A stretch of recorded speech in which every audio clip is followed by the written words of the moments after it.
I'm here to give a short talk on what colitis is and how I've lived with it over the past few years. In the summer of 2011, I developed problems in my digestive tract, and after a few months I was diagnosed with ulcerative colitis. Crohn's disease and ulcerative colitis are both chronic illnesses that affect the gastrointestinal tract.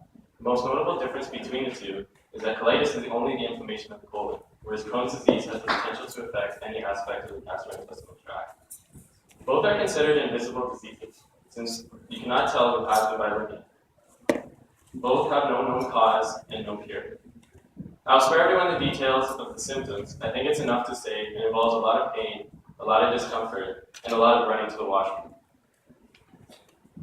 In my first year with colitis, I was perpetually sick. After a severe relapse in the summer of 2012, I decided I needed to do everything possible to take back control. I started to restrict my diet based off the research of others, and generally living a more healthy life.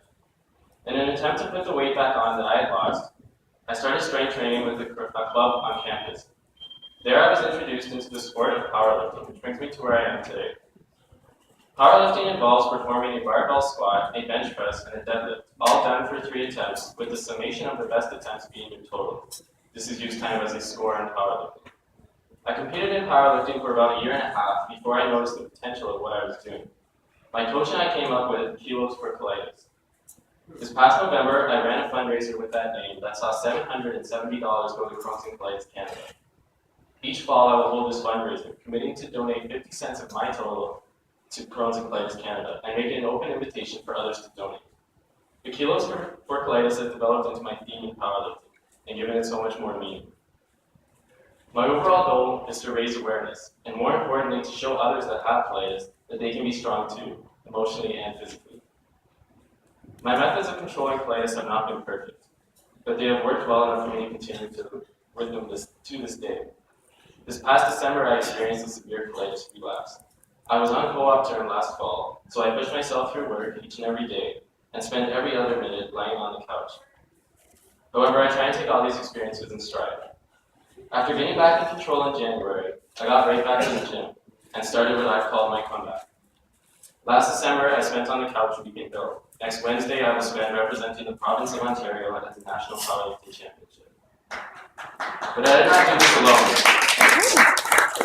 I did not do this alone. I've done none of this alone. I've had the support of friends, coaches, family, and most importantly, folks like you that come out and support events like this.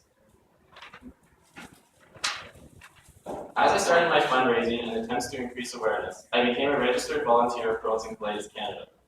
It has been good to take a more active role in event planning and connect with others that have Crohn's disease or colitis. I have met people who have battled colitis for decades. I have met small children who have been diagnosed. It is strange and hard to articulate the emotions this brings out of me, knowing the struggle they feel. I do not know if I will ever win a medal on the national level or if I will ever make a national team. Those are both goals in the back of my head. But I do know that if I compete in powerlifting, I can let one person with colitis know that it will be okay. I have accomplished something far greater.